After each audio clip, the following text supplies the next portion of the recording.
Recently, Stephen Woodford of the channel Rationality Rules put out a series of videos about sex and gender, featuring conversations with biologist Forrest Valkai. Hi, hello, my fellow apes. Welcome to the Rational Roundtable. Our guest today is the forever happy Forrest Valkai. Forrest is a biologist and science communicator, and today we're here to discuss sex and gender. Thank you so much for having me. They gave their views on what sex and gender are, why they are supposedly different, and some related topics. I think it's obvious that sex and gender are not the same thing. Sex is biological, whereas gender is a social construct, and I prefer to reserve the words male and female for sex and man and woman for gender. We're just trying to point out the fact that sex and gender are different things. Gender changes from person to person, from culture to culture, from day to day. I have some disagreements with Stephen and Forrest, in particular with Forrest, so I'm going to give a response to their discussion. Stephen's videos did receive some unthinking knee-jerk criticism. People are not even watching my content and then condemning me. Well, Stephen, I will do you the honor of engaging with your arguments as seriously as I can. There are several points on which Stephen and Forrest disagree. In most of the discussion, Stephen is asking Forrest about his views, so more time is spent on Forrest than Stephen's. I will also spend more time on Forrest's views, which I have greater disagreement with. Stephen and Forrest are also very different in their style of reasoning and presentation. I find Stephen to be more logical, analytical, and skeptical, which I appreciate. Forrest, on the other hand, is a hard pill to swallow for those who disagree with him. He dismisses his opponents without making any effort to understand their position. Build this insane little wall around their bizarrely narrow and parochial worldview just to protect their own comfort.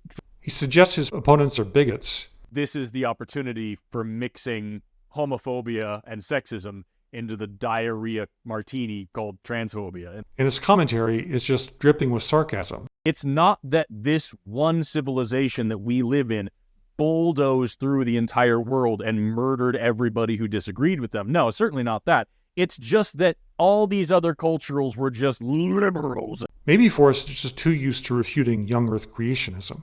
In contrast to Forrest, I'm going to do my best to accurately reconstruct his arguments and focus on their substance. Now let's start looking at the ideas. Stephen and Forrest both argue that gender is a social construct, and so also are the concepts of man and woman, which are gender categories. They use very different arguments. We're going to look at Stephen first. Stephen uses conceptual analysis to argue that a woman is not correctly defined as an adult human female. Conceptual analysis is a tool that philosophers use to derive necessary and sufficient conditions for what counts as a member of a concept. You start with some examples that we all consider to be members of a concept, and then you revise and refine your definition until it fits all the cases. The philosopher Wittgenstein famously argued in the Philosophical Investigations that this strategy doesn't work for a lot of ordinary concepts. His example was game. There are a lot of different kinds of game, but, he pointed out, there is no single definition that can capture them all. For example, some games you play by yourself, while others you play against an opponent. Some games have a winner, while others don't. Stephen makes the same point using the concept of a castle. You know what I mean when I speak about a castle, despite the fact that I can't give you a definition that captures all castles. Wittgenstein says the things we call names share properties that come from a larger set. His term for the relation among games in this shared network of properties was family resemblance. Concepts like game and castle have been called cluster concepts by some philosophers. Stephen's argument is that woman is just such a cluster concept. Adult human female does not capture all the cases of woman. To make his case, Stephen needs a counterexample. He finds it in the intersex condition called complete androgen insensitivity syndrome, or CAIS. A good example to illustrate this are people with complete androgen insensitivity syndrome.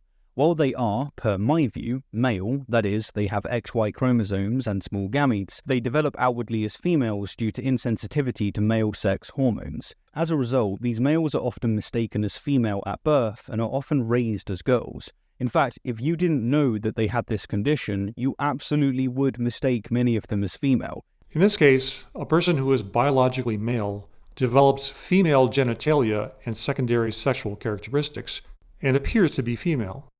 To dramatize this case, Stephen tells the story of Jane, who lives as a woman and discovers at age 50 that she is biologically male. We'd have to tell Jane, who's always seen herself and lived as a woman, and who we too have always seen and still would see as a woman if it wasn't for this diagnosis, that she's actually a man. We'd have to tell her kids that they don't have a mum. We'd have to tell her husband that he's been sleeping with a man. The question that we have is whether we should consider Jane to be a woman or a man. If we consider Jane to be a woman, then a woman is not correctly defined as adult human female, because some males can be women. Stephen argues we should still consider Jane to be a woman, despite chromosomes and gamete type. Stephen says there are even more intersex conditions which drive the point home. But we can boil the point down and say that cases exist in which a person with one biological sex has the outward physiology of the other sex. From this intersex case, Stephen proposes that gender is determined by a cluster of properties. Gender is a social construct that heavily correlates with secondary sexual characteristics, genitalia, behaviors, and aesthetics. None of these properties is necessary or sufficient. So is this a good argument? Well, there are several things to look at. First, let's look at Stephen's argument that the intersex example shows that males can be women. Is this a good argument? I think it is. I think Stephen has given us good reason to consider Jane to be a woman. Now, second, does this mean that gender is correlated to secondary sex characteristics, genitalia, behaviors, and aesthetics? No, it doesn't. The reason is that Stephen didn't make that argument. Stephen has only talked about an intersex case. He's only argued that people with the outward physiology of a typical female should be considered women. This involves secondary sex characteristics and genitalia, but has nothing to do with behaviors and aesthetics, whatever those would mean. In fact, Stephen's argument doesn't show that woman isn't biological, because genitalia and secondary sex characteristics are still biological. But from this case, do we need to say that woman does not mean adult human female? No, we don't. Consider another word that Stephen calls our attention to: mother. Stephen says, "But as someone who bounced around in foster care, I can tell you that a mum isn't the person that gave birth to you. It's the woman that raised you." Actually, a mother can be either one, because mother has multiple definitions. In most cases, when we use the word mother, we mean the woman who gave birth to the child, but in other cases, we mean a female caregiver who could be an adoptive mother. Because we call an adoptive mother a mother, doesn't mean we can't say that a mother is the female birthing parent. And that doesn't turn mother into a social construct that can be anything at all. The word woman can be just like that. It can mean adult human female in the vast majority of cases, but sometimes other people can count, like those with external female physiology. It should be clear that Stephen's argument is not sufficient to show that trans women are women, and Stephen seems to recognize this. Even if one was to drop the binary and conflated view of sex and gender that Matt Walsh and many others hold, this wouldn't mean that one would necessarily accept trans people. Pointing out that intersex conditions can create gray areas in the definition of woman doesn't mean that a biologically unambiguous male can be a woman. And calling gender a social construct doesn't change that. Ultimately, whether you call trans women women is just a semantic question. What really matters to everyone, on both sides, is whether society treats trans women like women. So what is Stephen's position? He says he's pro-trans. My view is certainly pro-trans. I think it's really obvious that, as they say, trans people exist. That is, that their experiences and identities are real and valid. But phrases like pro-trans, anti-trans, trans people are valid, trans people exist, are just vague slogans. It's not clear what Stephen means. As Stephen says, he does not agree with many elements of trans activism. He doesn't think that self-identification should determine gender. But as I've made clear in my videos, I find the self-identification view untenable. He questions whether children can consent to puberty blockers, hormones, and surgery. In general, I don't think that children can give consent. And he thinks biological sex characteristics should determine groupings for sports participation. And that's why gender really isn't relevant. It should be to do with more of the secondary sex characteristics, the viralization, the presence of testosterone, what it does. It's not clear what he thinks of other issues, like locker rooms and prisons. But he seems to suggest that society should just get rid of gender categories altogether and talk about sex. But here's the thing. If you remove every expectation, it doesn't mean anything anymore. So actually, the goal is non-binary. And then what? When we need to make distinctions, do we just make them based on sex? In that case, we'd be putting adult human females in one group and adult human males in another. If we only had a word for adult human female. A woman, by definition, is an adult human female. That's right. This is just the traditional view, except maybe with allowances for extreme intersex conditions, in which one's outer physiology looks like the opposite sex, like complete androgen insensitivity syndrome. Stevens seems to think that discarding gender and focusing on sex is a neutral view between sex and gender, and it's a kind of non-binary ideal world that would please everybody. It is tempting to think that making distinctions based on sex rather than gender will solve everything, because sex is scientific and biological, while gender is a social construct and made up. But you would be mistaken, because now, biology is flexible enough to include anyone. We'll show you how much we construct socially the idea of sex. How, yes, biology definitely is a thing, but there's much more complexity to that. So, like this idea that, like, oh, you're not a biological woman. Well, I am a woman, that's a fact. I am female, so all my identity records, my racing license, my medical records all say female, right? And I'm pretty sure I'm made of biological stuff, so I'm a biological female as well. Okay, so this is gonna get a lot of people mad, but the harsh reality is that trans women are actually biologically women. I know it's like super shocking, but the most important sex determining organ in your body is actually your brain. Trans activists want trans women to be counted as women in all aspects of society, no matter what way you want to distinguish men from women or male from female. You can't go halfway and be like, I support trans women and trans people, but only to a certain point. I've suggested Stevens' views might actually be compatible with the traditional view he's opposing and that he would call transphobic. If Stephen disagrees, he's free to clarify his position. Maybe Stephen would consider himself among the large libertarian contingent who accepts that adults have a right to dress and act how they want, but believe gender identity shouldn't give males access to women's spaces. I object to trans-identified men using female spaces because they're male. I don't care how people identify. I'm not religious, you know, going around the place dressed unusually or wearing makeup or having long hair or wearing wigs or whatever. I have no opinion on this. I don't care what other people do. I respect every trans person's right to live any way that feels authentic and comfortable to them. But to trans rights activists, that's anti-trans. If Stephen holds that view, it would put him in the same category as prominent TERFs like J.K. Rowling, Helen Joyce, and Kathleen Stock. Now we're going to look at what Forrest Valkai has to say. Stephen gave us a philosophical argument against the traditional binary view of gender. I argue that we can still view gender as biological and that the traditional definition of woman is still fine to use. Forrest instead is going to give us a scientist's perspective on sex and gender. Forrest holds some views that are very different from Stephen's, so I first want to lay them out. Forrest's views on gender are more in line with standard gender ideology. What is that view of gender? It turns out to be kind of tricky. On the one hand, we are told that gender is a social construct. Gender is a social construct. On the other hand, we're told that gender is your sense of gender, your gender identity. Because it deals with a person's internal sense of themselves. But how can this make sense? How can gender be both a social construct and your sense of yourself? I'll do my best to make sense of this. First, what we need to do is separate the idea of a category from the members of that category. Some categories don't have any members, like unicorn, but others do, like house. The things that belong to that category are houses. What does it take for a thing to be a member of that category? It needs to be a freestanding building, big enough for a family, with rooms for sleeping, cooking, and bathing. Or how about the category of red things? To be a member of that category, a thing just has to be red. A red house would actually be a member of both categories. In the case of house and red things, it's easy to understand why something belongs in the category, aside from the edge cases like igloos or pink things. On the modern view of gender, the relation between category and member is harder to see.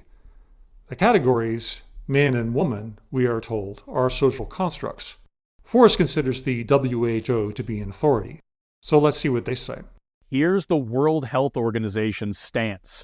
Gender refers to the characteristics of women, men, girls, and boys that are socially constructed. This includes norms, behaviors, and roles associated with being a woman, man, girl, or boy, as well as relationships with each other. In other words, genders are defined by norms and expectations. If we look at what Forrest says, he clearly understands gender in this way, as requirements on your behavior. You're a man, so you have to act this way and have sex this way. What does it mean to be a man? What does a man do? Not your internal perception. What is the societal expectation of a man? In our culture, we historically have had two genders as a social construct, as an idea. Boys do these things, girls do these things, boys behave these ways and are expected to carry out these tasks. So, gender categories are collections of norms, behaviors, and roles. Woman is one set of norms, and man is another set of norms. But what makes a person a member of that gender category? What makes a woman a woman? According to Forrest, it's whether you identify as a woman or have a sense of being a woman. So what by your lights is a woman? I would say any person with the internal sense of femininity. This is something that is self-identified. And this is a common view. A woman is someone who identifies as a woman. It's easier to understand these two social and subjective aspects of gender if you keep them distinct. If you try to lump them into one definition, you're liable to end up in a word salad, like Forrest does here. What gender actually is an individual's reflection and performance of what they and what their culture around them expects from their perceived biological sex. That's... So now we can break down what Forrest's views and gender ideology actually are. On the traditional view of sex and gender, sex is biological, and gender is just a synonym for sex. What does gender ideology say? First, sex is biological, and male and female are the basic sex categories. This is the only thing in common with the traditional view. Second, gender is a social construct, and man and woman are gender categorizations. Man, woman, girl, boy, these are gendered terms. Male and female are sex terms. So far, Forrest and Stephen are in agreement on these points. Third, gender categories are defined by collections of norms. This is Forrest's view, but it's where Stephen gets off the bus. Fourth, to be a member of a gender category, a person must identify as being in that category. This is a person's gender identity or internal sense of gender. Fifth, gender identity is an infallible sense. Listen to what the people that we're trying to learn more about are actually saying about themselves. Sixth, everyone has a gender identity, even children. When it's a trans kid, now all of a sudden we're a bit more worried about it because, oh, well, they can't make those decisions for themselves. Like, yeah, they can. There are also a couple more views that are part of gender ideology, but which Forrest does not himself express in these videos and may not hold. 7. All social distinctions should be made on the basis of gender identity and not sex, such as language, bathrooms, sports, prisons, and official documentation. And 8. You're a transphobic bigot if you disagree with any of the views listed above. Now that we've laid out Forrest's views, which are basically those of gender ideology, we can evaluate them. Forrest gives us several different arguments for why sex and gender are distinct, and I'm going to look at those. But first, let's take a look at the definition of gender presented here and see if it makes sense. When Stephen was talking about gender and definitions, he came to a definition by starting with ordinary intuitions about what things are. That's what conceptual analysis does.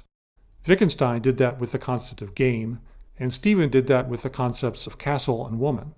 It's basically a methodical version of what dictionary writers do when they look at how people actually use words. But the idea is that we start with ordinary intuitions. We don't invent new uses of words. If we're analyzing the concept of a castle, and no one would ever call a pencil or cloud a castle, then those things would never fit a definition of castle. Can we use the intuition approach to say that a woman is a collection of norms governing behavior and appearance? It doesn't seem like that would coincide with anyone's intuitions. If the nightly news says the body of a woman was found last night, do we say, hold on, we can't know if it's a woman unless we know they had a woman's job, are passive-aggressive, and like the color pink? That seems pretty suspect. I don't think a real conceptual analysis would arrive at this definition of woman. The claim is that a woman is defined by a culture's behavioral norms. So let's look at that. If the norms change, does the concept of woman change? In other words, do changing norms give us a new concept? Let's start with something simple, like fashion. When hemlines move up or down, do we get a new gender? Certainly not. But the response might be that woman is defined by an overlapping cluster of norms, and no single one has to apply, so just changing one bit of fashion doesn't matter. How about something bigger, like social roles? If we visit a matriarchal culture where females are in charge, like India's Khasi tribe, do we say, whoa, women aren't supposed to run things, these females aren't women? Of course not. But maybe that's still not enough of a change. What if the US passes a law that says, starting tomorrow, adult females are only allowed to wear dinosaur costumes, speak in deep voices, work in coal mines, and otherwise confine themselves to empty, windowless basements? Would we say, tomorrow we'll need some other word to call adult females because there will be no such thing as a woman? No. We don't even have to come up with imaginary scenarios. Within the US, people in New York City act differently from people in Mississippi. If a female from Mississippi moves to New York, does she stop being a woman? How about Saudi Arabia versus the US? It would be hard to get more extreme differences in cultural norms. Saudi Arabia has loosened restrictions somewhat, but until recently, females couldn't drive, leave the home without a man, had to completely cover in public, and couldn't mix with men. On the other hand, females in the US can wear whatever they want, go wherever they want, and do any kind of work they want. Do people in the US say there's no women in Saudi Arabia? Absolutely not.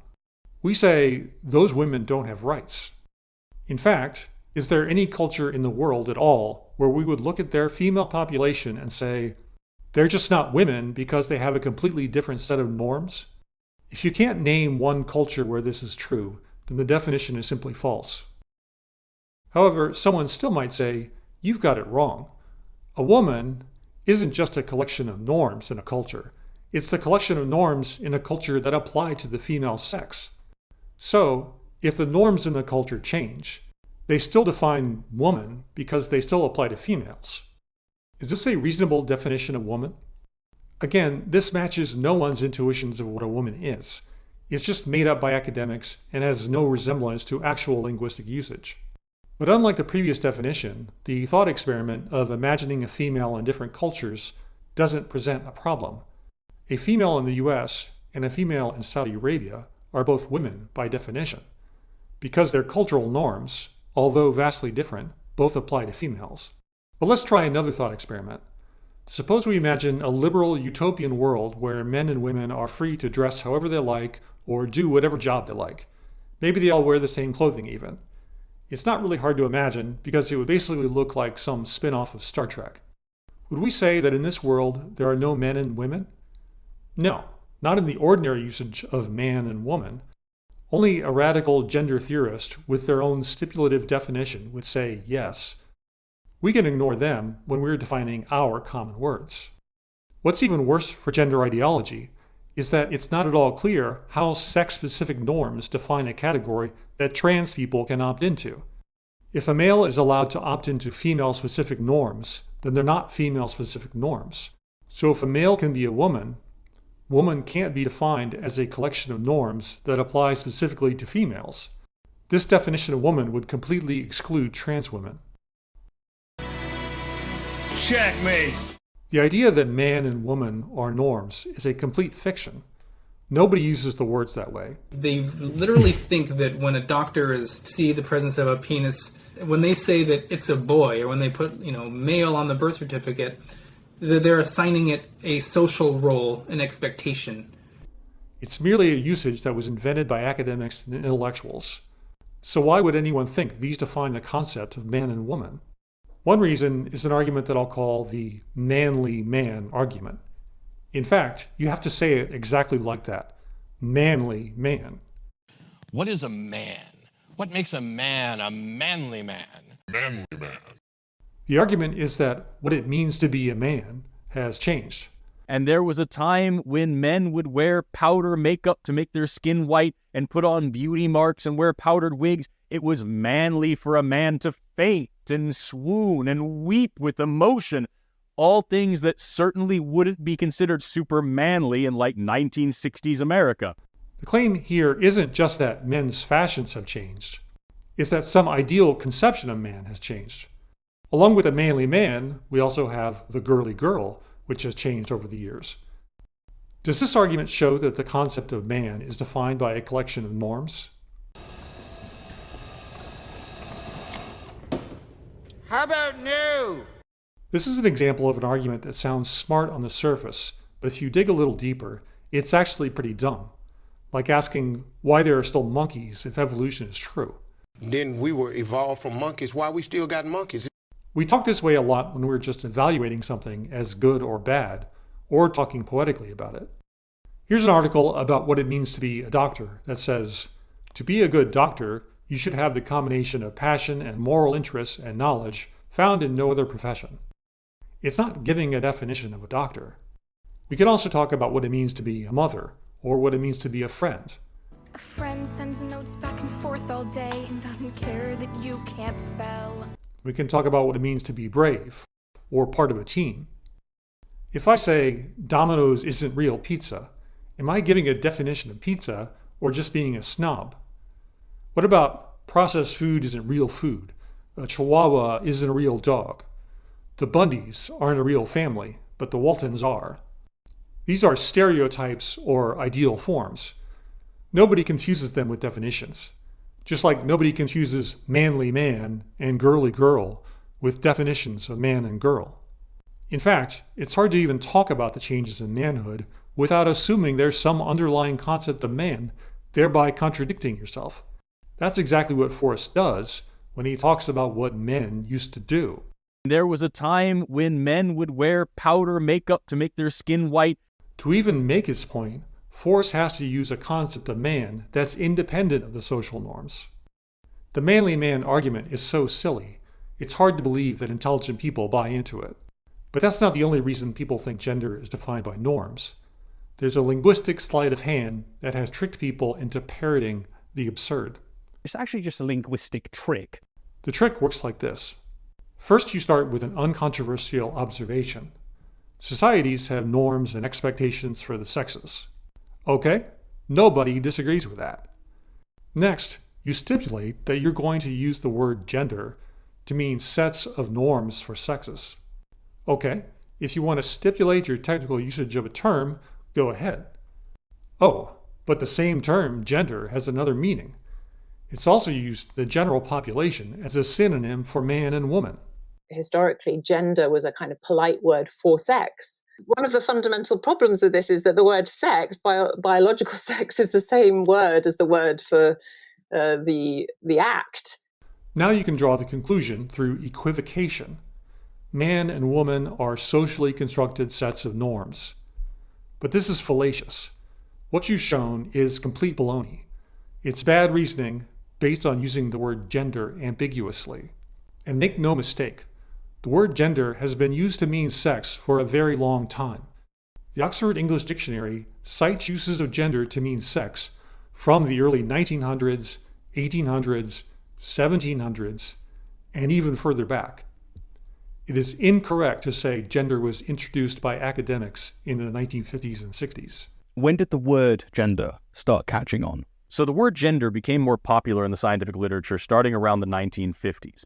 It is more correct to say the word was redefined by academics in the 1950s and 60s. When academics claim that there is a difference between sex and gender, they are masking the fact that they are distinguishing sex from a new concept that they created, which they are calling gender, a word which already had a different meaning. It's a total con.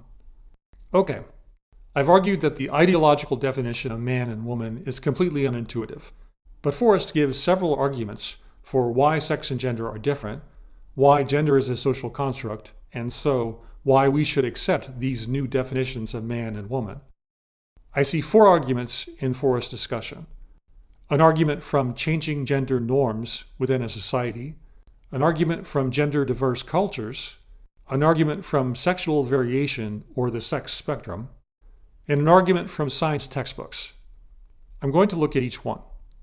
The first argument, the argument from changing gender norms, will be quick to address. It's the argument we just saw when we looked at the definition of gender categories, the manly man argument. Do we actually know what our ancestors have thought about gender? As we look back over the anthropological records, we see cultures with totally different gender roles and totally different gender expectations, even in our own culture. And there was a time when men would wear powder makeup to make their skin white and put on beauty marks and wear powdered wigs.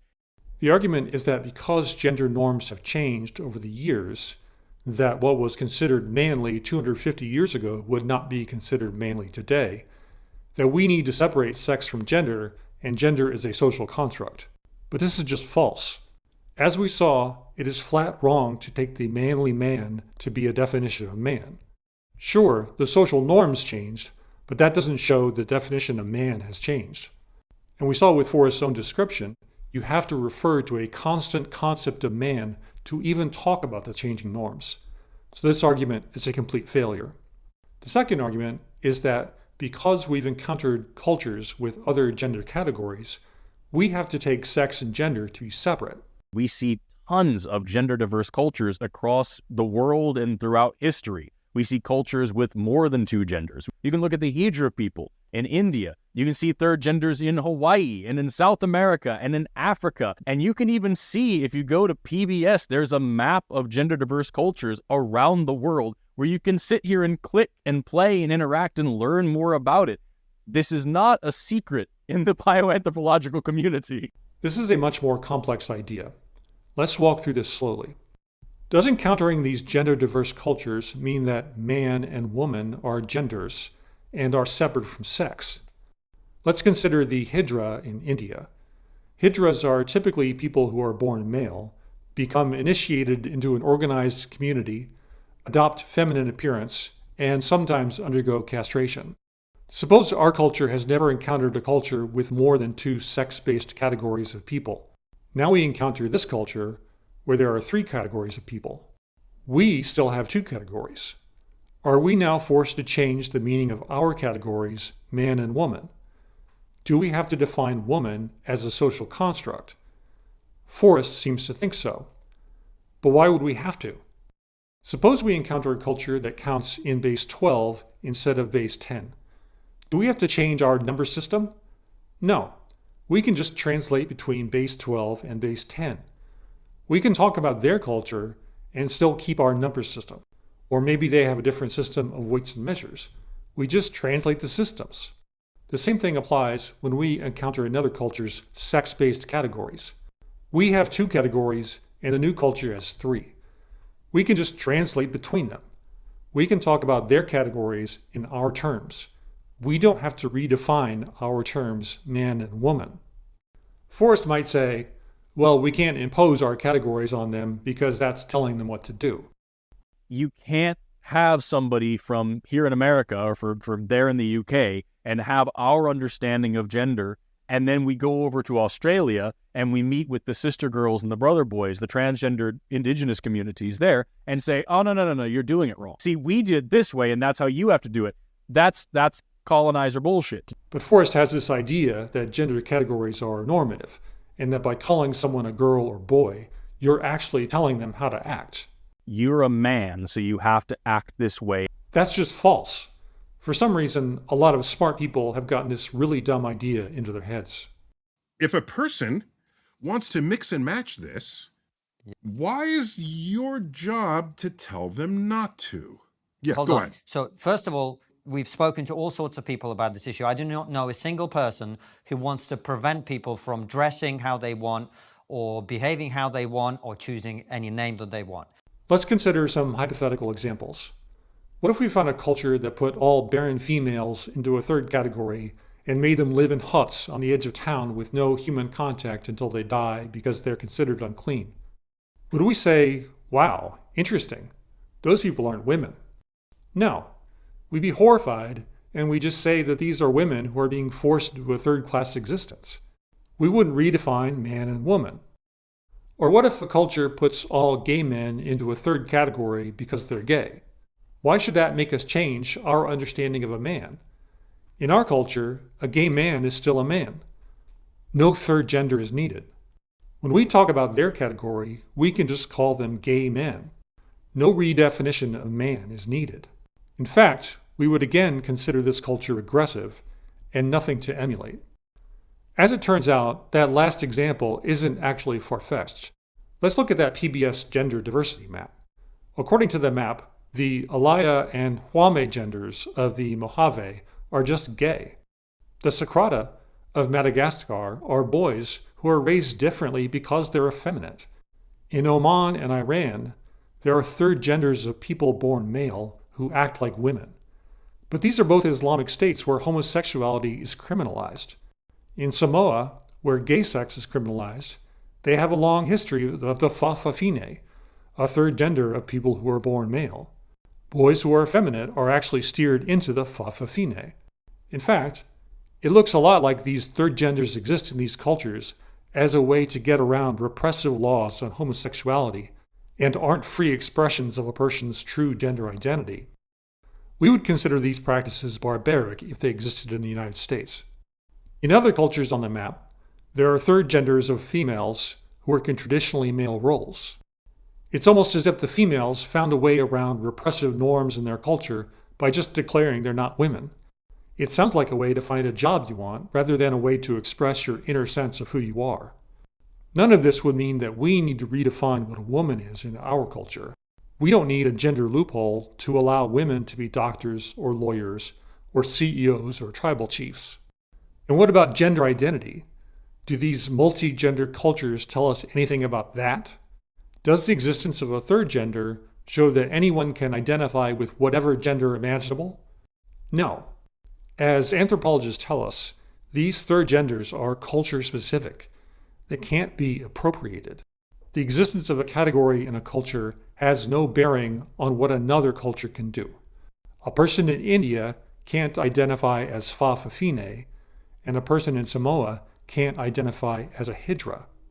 People in these cultures would be able to identify with one of the categories available only in their culture. Why wouldn't the same be true of our culture? In our culture, we've got 2 categories. If another culture has 3 categories, that doesn't change how people in our culture can identify. And if yet another culture has 4 categories, that wouldn't invalidate the culture with 3 categories. To sum up, the discovery of gender-diverse cultures doesn't force us to change our own gender definitions, just like our gender categories don't force another culture to change theirs. We can still talk about their culture. We can still do anthropology, and we're not being bigoted if we don't revise our definitions to do it. We're not forcing a worldview onto them, and we're not telling them what to do. The next argument that we see from Forrest, I've called the argument from the sex spectrum. On the traditional view, sex is binary, and so is gender, because gender is a synonym for sex. Forrest, however, doesn't believe that sex is binary. Sex is not as simple as 2 categories, male and female. Instead, a person's sex is determined by a range of biological properties, such as gametes, chromosomes, hormones, and genitalia.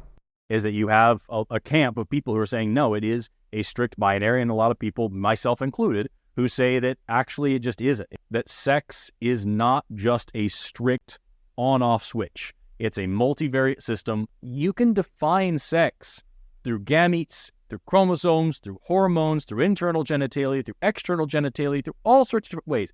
And indeed we do. But again, not a single one of those things is going to work all of the time. Forrest says that because there are so many different potential biological states or combinations that an individual can be in, we use simpler socially constructed gender categories in everyday life. You realize that in order to treat them the way that we would treat a man or a woman in society, you necessarily have to separate them from their sex a little bit. Otherwise, you're going to have to go around defining 30,000 new sexes and having a bunch more stamps on somebody's ID card, and that just isn't functional. I'd say the argument itself is reasonable. A sex spectrum would not map easily to a gender binary. So the issue is whether we need to discard the sex binary and embrace the sex spectrum. If not, then Forrest's argument for distinguishing sex and gender fails. So is sex a binary? In sexually reproducing species, there is a property that is actually binary, and that's gamete size. Here's an explanation from biologist Colin Wright. This is true throughout the plant and animal kingdoms.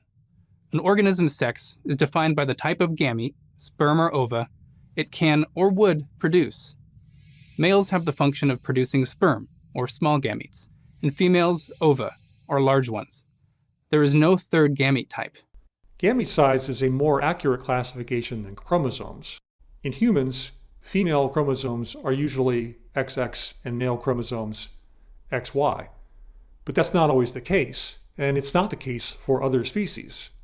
So here's 11 different ways that we see chromosomes, and these are real conditions that people can have. What determines the sex is different than what defines the sex. Because in humans, mammals, and even in birds, we have what's called chromosomal sex determination. Plenty of animals and plants don't use chromosomal sex determination. They can use temperature-dependent sex determination, where the males are produced when they're incubated at a certain temperature. As Forrest points out, everyone agrees on the basic biological facts, on gametes, chromosomes, hormones, or whatever. What's crazy about it is that we're all agreeing on most of it. We agree on the same data. The question is, what do we want this word sex to refer to?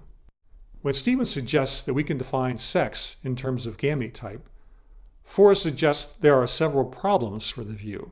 So if you was to define sex based on gamete type, then you do have your binary. Sure. Go for it. Say that gamete type is the only way to do it. Bunch of questions following that. Let's look at those one by one. The first concerns gamete determination and pronouns. Number one, who's taking the samples before you assign pronouns? I have no idea what point Forrest is trying to make. Is he saying that our use of pronouns should determine the biological category of sex? That wouldn't make any sense. Let's consider another possibility. Sometimes you can't tell what gametes an animal has without closer inspection. Is he saying that's a reason why we can't make a biological distinction based on gametes? If so, then anytime we can't distinguish properties with the naked eye, say at the cellular or molecular level, we're not going to use those for classification. That idea is just bizarre. The next problem Forrest points out is that individuals of the species may not have gametes. What do you do with individuals within any species that don't produce any gametes at all? They're infertile. If I lose my testicles today, have I also lost my sex? Am I no longer a man? What's that all about? This argument just shows that Forrest doesn't take the other side seriously. Anyone with a binary view of sex will have thought about this and have a response. But people will immediately start objecting. They'll say something like, well, not all individuals produce gametes. Adolescent boys, for instance, they don't produce sperm yet. Postmenopausal women, their sex is defined based on their reproductive anatomy. It's defined by the type of gamete that their anatomy is organized around through development to produce. As an objection, it's just silly. Next, Forrest brings up the case of hermaphroditic species. What do you do when you go out into nature and you find that there's a lot of species that are monoecious or hermaphroditic and they produce both? Most animals, including humans, are dioecious, which means that individuals of the species produce either male or female gametes. Some species, like the liver fluke and the tapeworm, are monoecious, which means individuals have both male and female gametes. Again, this objection is bizarre. The distinction between male and female individuals of the species doesn't even apply here. It's a red herring. The existence of a hermaphroditic species doesn't mean we can't talk about the sex binary in a species that's dioecious. We don't have to use generic categories that would hold for every conceivable reproductive strategy. If we did, they wouldn't be useful categories. And Forrest's cluster of chromosomes, hormones, and genitalia doesn't clearly apply to hermaphroditic species either, so this case wouldn't really help him out. The same is true of Forrest's next objection, which is isogametic species. But there are also isogametic species, species that only produce one size of gamete. An isogametic species is one where the two mating individuals have gametes of the same size, and they're not considered male or female. Most animal species are anisogametic, which means they have two sizes of gametes. Isogametic species are either single-celled or fungus or algae.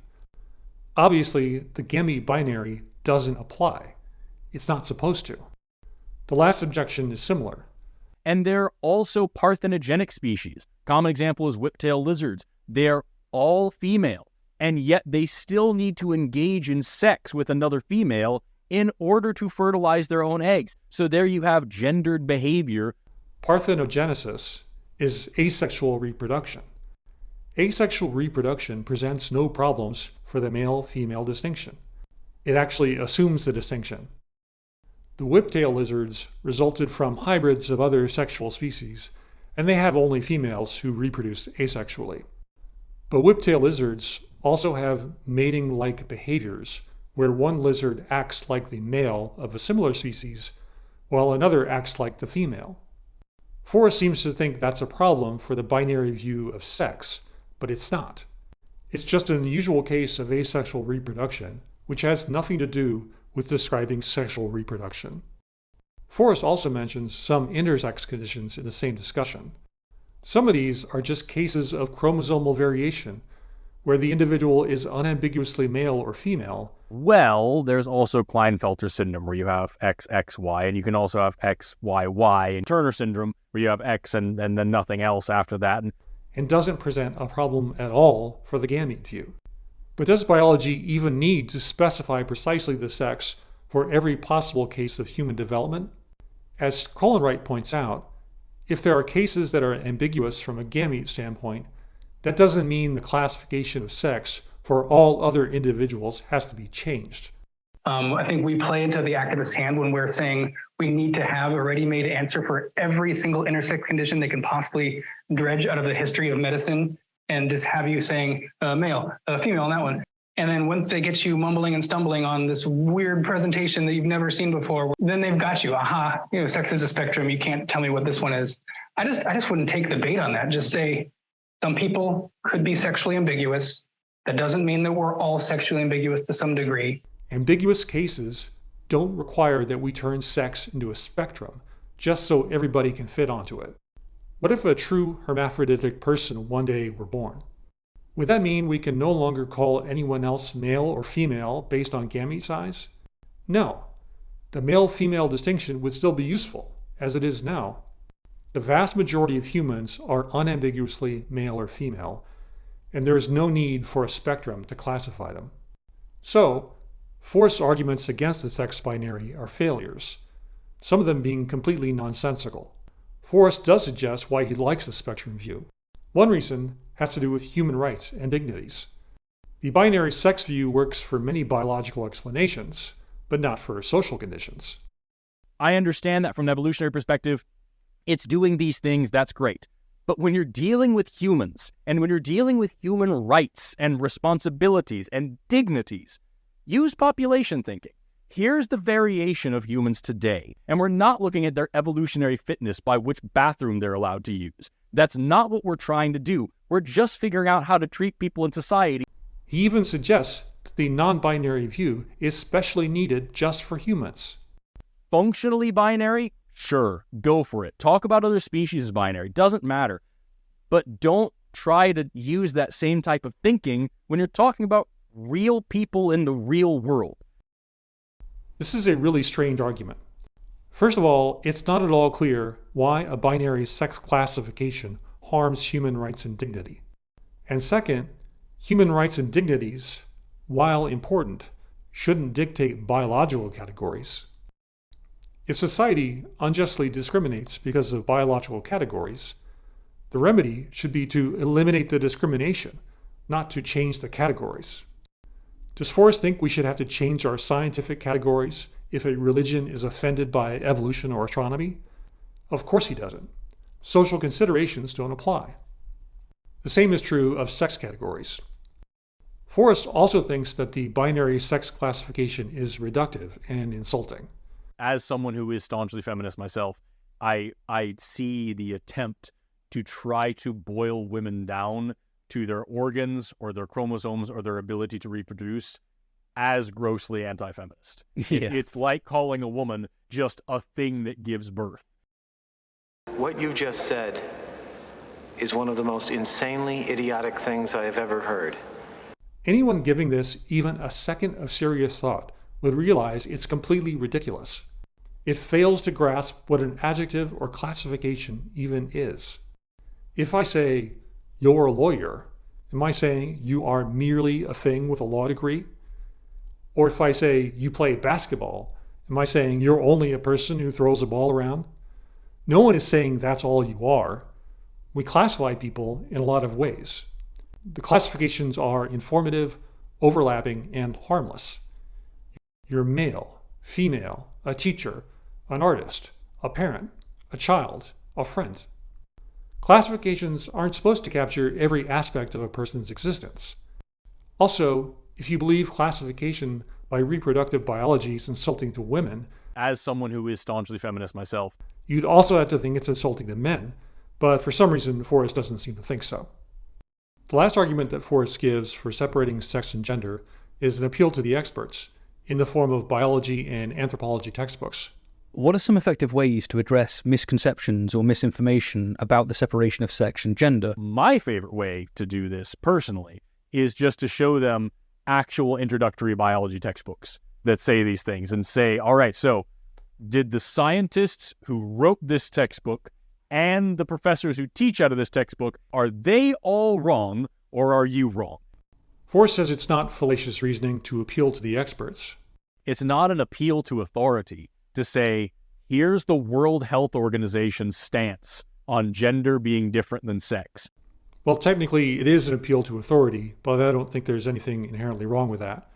We depend on the knowledge of experts all the time in the modern world, and there's nothing wrong with pointing to an expert. But do we have reason to be skeptical in this case? Forrest cites 5 college-level textbooks, 4 in biology and 1 in anthropology. I can pull up for you several textbooks at this moment that cover these things. Go for it. So this is my actual undergraduate genetics textbook. This is an anthropology textbook. Human biology. This is Campbell Biology Concepts and Connections. Oh, look, it's a PDF of Campbell Biology. This is the tome of knowledge that you have to memorize half of in order to get a bachelor's degree in biology. What do the textbooks say? Forrest reads several passages saying that sex is not a binary and that gender is different from sex. The term gender, previously used as a synonym for sex, is now more used to refer to an individual's own experience as identifying as male, female, or otherwise. We now know that sex is not a binary state with just 2 defined outcomes. Because of the complexity of the genes and proteins involved in sex determination, many variations exist. Forrest mocks the idea that these textbooks might be questioned. Those aren't actual biology textbooks anymore. Those are new woke biology textbooks. But we've already seen that there is disagreement about the definition of sex. I mean, sex really is binary. There's no question about it. You're either male or female, and it's absolutely clear. You can do it on gamete size, you can do it on chromosomes. And we've seen that there are a lot of bad arguments about sex and gender. Number 1, who's taking the samples before you assign pronouns? Before you assign pronouns? That may be enough reason to be skeptical, but is there more? Forrest points out that the science around sexual complexity has been around for a long time, almost a century. This has been something that's been called into question a lot over the course of the 20th century, that sex is not just a strict on-off switch. It's not a new development. It's been around for over half a century. In fact, almost at this point, because we're in the 2020s now, almost a whole century. Yet, as philosopher Alex Byrne has pointed out, these ideas about sex and gender have only been appearing in Campbell Bio, the tome of biological knowledge, in recent years. The 2014 edition says that chromosomal determination of sex is binary. It's only in the 2016 edition where the idea that sex isn't a binary is introduced. Forrest is quoting from the 2020 edition. Why would textbooks be changing only now, even though the information has been known for decades? It's not hard to notice that the changes in Campbell bio perfectly coincide with the growth of the social movement around trans awareness and rights. In 2014, we get the Time magazine cover story and Amazon Prime's TV show Transparent. In 2015, Caitlyn Jenner comes out to the world as trans. The number of young people identifying as trans has recently exploded. Broken down over time, the LGBT population of America seems to be roughly doubling every generation. According to a recent Gallup poll, 4.2% of Gen X, 10.5% of millennials, and 20.8% of Gen Z. It's not hard to imagine that the social movement has influenced, directly or indirectly, the biological discourse. Trans activists are highly visible and vocal, especially on college campuses. They also have a direct interest in the idea that sex is a spectrum, as that supports the self-identification view of gender. Here's biologist Eric Villian, quoted in the 2015 Nature article, Sex Redefined. My feeling is that since there is not one biological parameter that takes over every other parameter, at the end of the day, gender identity seems to be the most reasonable parameter. At the same time, views that oppose the newer orthodoxy are getting shouted down, often literally. Oh, it's just cowardice from everybody all around. Making a real discussion of the topic impossible. Harvard biology lecturer Carol Hooven was denounced by colleagues for saying sex is binary. They were trying basically to get me to say that sex is on a spectrum.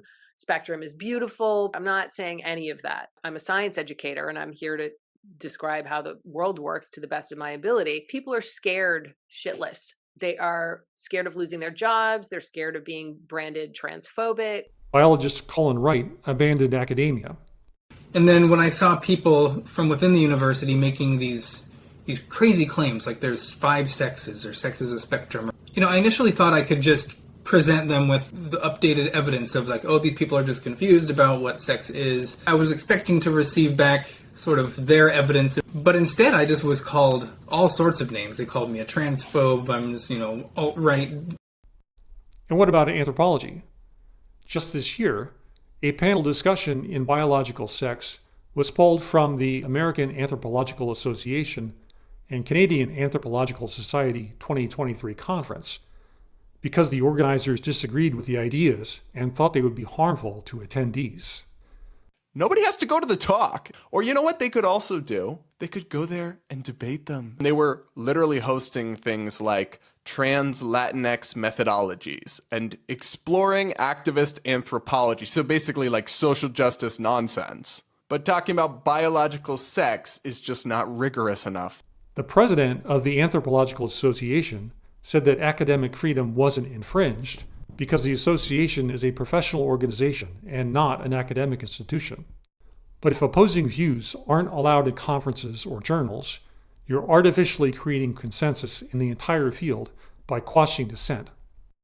That's the end of my critique of Forrest's arguments for the separation of sex and gender. However, Forrest has a lot to say aside from those arguments. Another area he talks about is the medical treatment of trans-identifying kids.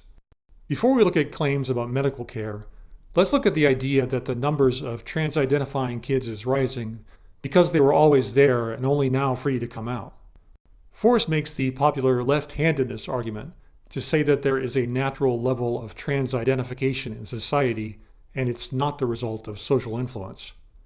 There was once a time when being left-handed was considered evil and demonic, and then we started accepting it. And you can look at the graph of the history of left-handedness, and it's really low, and then it spikes like crazy, and then it plateaus off. And someone living in the time of that spike might say, everybody's left-handed now, it's just a popular fad. No, that's just how many left-handed people there always were. And we see the same thing now with gender diversity, LGBT people of any flavor. They were always there, and eventually that will plateau off. There's a natural level of trans-identification, just like there's a natural level of left-handedness. This concerns kids specifically because the increasing rate of trans-identification is largely driven by young people. So how good is the left-handedness argument? On its own, the argument is insufficient to show anything. At best, the argument can only say that two similar growth patterns could be caused by the same thing. We need an independent reason to think they actually are caused by the same thing. Back in the 80s, there was a rise in goth teens, but should this have been seen as the liberation of goth teens who were always there? Obviously not, as it's clearly socially influenced. In the case of trans identification, it's also plausible that there are social factors involved, so this is a possibility that has to be taken seriously. For example, social contagion has been recognized as a real phenomenon for a long time. There are many examples of socially induced behaviors, such as fainting, laughing, and hallucination.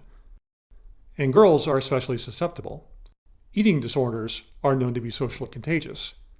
In recent years, girls have been influenced by TikTok to become afflicted by pseudo-Tourette's tics and false alternate personalities.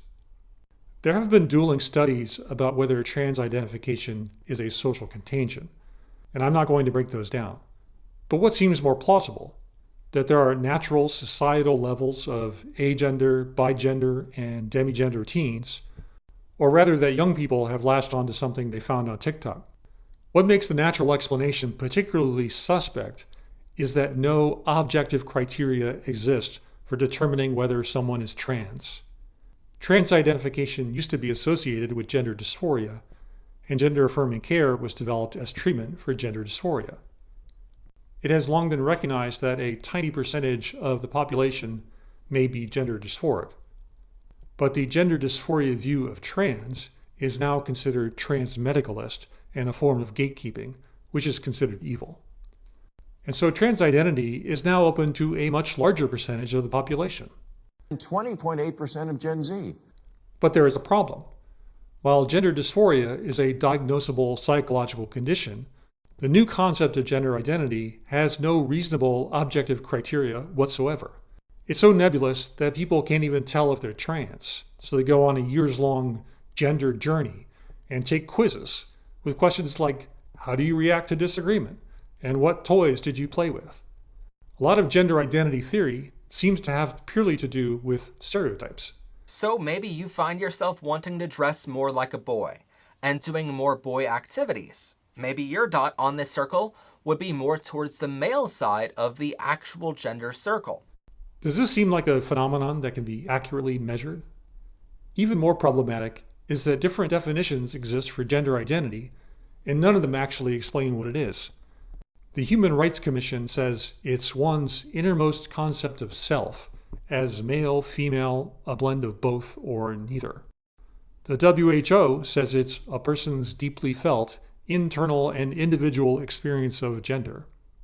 The American Psychological Association says it's a person's internal sense of being male, female, or something else. So is gender identity a concept of the self, an experience, or an internal sense? And what do these even mean? What is an experience of gender, or one's concept of self? And are we sensing sex, or are we sensing gender? What does a sense of gender even feel like? And if it's so deeply felt, why didn't anybody even know it existed until the last few years? Considering that the concept of gender identity lacks any clear definition or explanation, and has no objective criteria, the theory of gender completely fails the widely recognized measure of a scientific theory known as the criterion of falsifiability. That is, the theory of gender cannot be falsified. I don't see how anybody who calls themselves a scientist can suggest that there is a natural level of trans identification, let alone confidently assert that gender identity actually exists in any scientifically verifiable way. Now we're going to look at claims Forrest makes about gender-affirming care. Forrest says that all the experts agree that gender-affirming care saves lives, including the lives of kids. Every major medical association recognizes the importance, the life-saving importance of gender-affirming care for trans people of all ages, including trans youth. But the experts don't agree. It's true that medical organizations in the U.S. endorse gender-affirming care, though there is plenty of debate within those organizations. The opposite is true in Europe, where medical organizations have doubts about the evidence and countries are actually reversing course. 3 years ago, Finland placed strict limitations on medical interventions for minors. Sweden did the same thing after a 14-year-old girl was found to have osteoporosis and spinal fractures from puberty blockers. The UK conducted a review and called the evidence very low. They've also placed severe restrictions on the care that Dr. McNamara calls life-saving. It is certainly admirable that Forrest is concerned about the welfare of kids, but he is simply wrong that the experts agree on the efficacy of gender-affirming care. Forrest also says that the opponents of gender-affirming care are being hypocritical. They accept treatments for cis kids, but deny those treatments to trans kids. But, when it's a trans kid, now all of a sudden, we're a bit more worried about it because, they can't make those decisions for themselves. The first example of treatment that we'll look at is puberty blockers. And again, we like to pretend that this is something that only benefits trans people. Puberty blockers were made for cis children who are experiencing precocious puberty, early puberty that they don't want to have right then. Forrest is saying that since we allow puberty blockers to treat precocious puberty in young kids, we should allow its use in older trans kids. This is an obviously terrible argument. Just because a drug is prescribed for one situation doesn't mean it should be prescribed for another. The situations could be very different. And if you think for even a second, which Forrest has not done, you would see that there are considerable differences between these two uses. In the case of precocious puberty, puberty blockers are being used to treat a medical condition, and puberty is blocked only temporarily. In the case of trans kids, the drugs are used on healthy bodies to prevent normal puberty for a psychological condition. Precocious puberty, which we've treated with blockers for decades, that is a medical disorder. We're talking about an experimental use in children that are completely healthy. They have no medical disorder. Usually they'll be given puberty blockers at a very young age, and then they're taken off puberty blockers when they would normally be entering in the time where their bodies are prepared for puberty. They're now being used off-label to treat gender dysphoria, where they're used to block kids' normal pubertal window when they're, 11, 12, 13. Furthermore, the risks for stopping normal puberty are unknown and potentially significant. We just have no idea what happens when you're blocking normal puberty. There's some suggestions that, you don't have, your genitals don't mature. It blocks the hormones' effect on your mind, too. So there's been some studies that have linked it to lower IQ. I think that there's now these labels, there's like a warning been issued recently by the FDA that it could cause brain swelling and blindness in some people. The second example concerns gynecomastia, which is the abnormal growth of breast tissue in boys or men. The usual treatment for that is removal of the tissue. Forrest makes the claim that this is gender-affirming care, and if we have no problem with this procedure, we should have no problem with gender-affirming care in trans kids. You're a young boy with gynecomastia and you're starting to develop breast tissue, you're probably going to want to go have that excised to make sure that you look and feel more like a boy. That is gender-affirming care for a cisgendered male, and nobody bats an eye at that. But, when it's a trans kid, now all of a sudden, we're a bit more worried about it. This is also a terrible argument.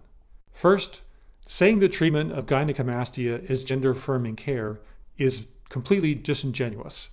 Forrest should know that no opponent of his would accept that characterization, and rightly so.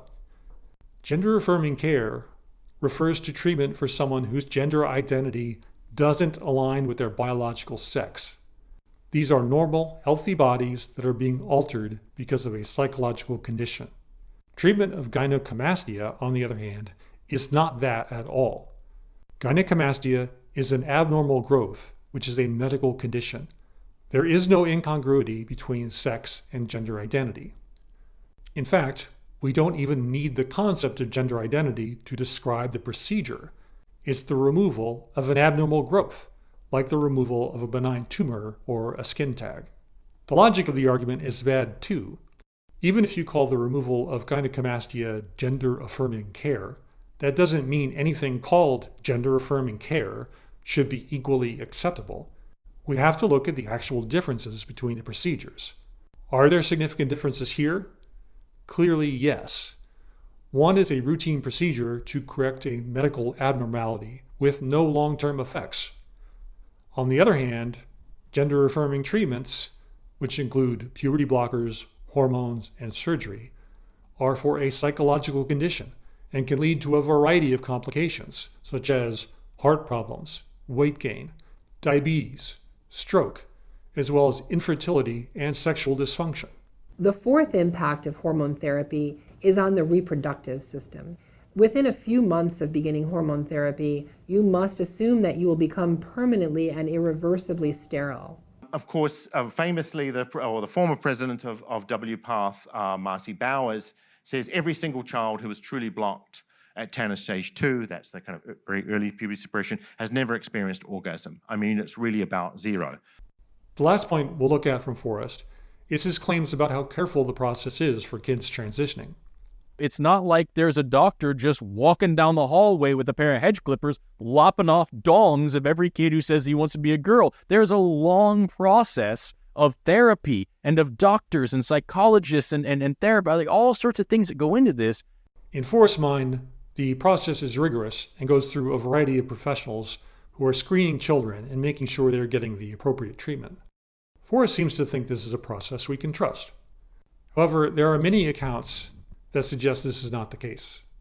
Many tell about how simple the process is for getting hormones.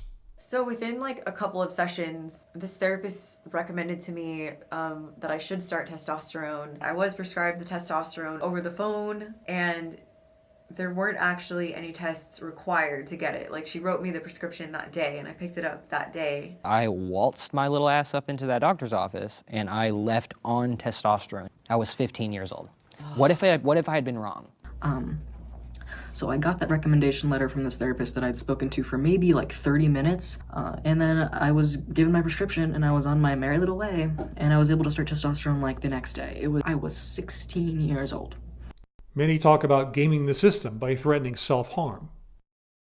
I learned online to tell anybody that wasn't allowing you to get testosterone that you were suicidal.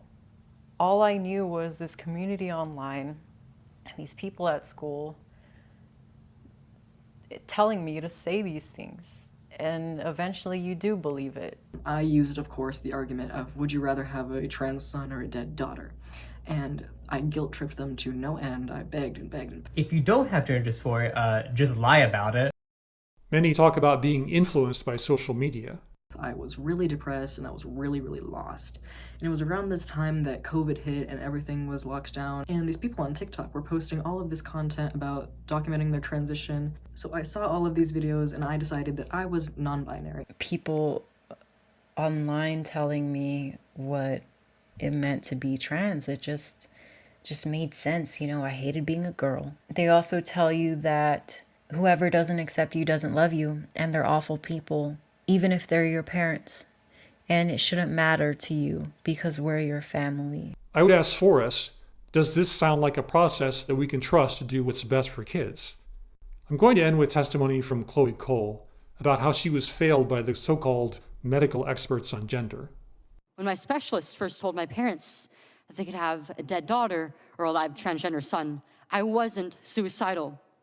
I was a happy child who struggled because she was different. However, at 16, after my surgery, I did become suicidal. I'm doing better now, but my parents almost got the dead daughter promised to them by my doctors. I didn't need to be lied to. I needed compassion. I needed to be loved. I needed to be given therapy to help me work through my issues, not affirm to my delusion that by transforming into a boy, it would solve all my problems. Thank you for watching.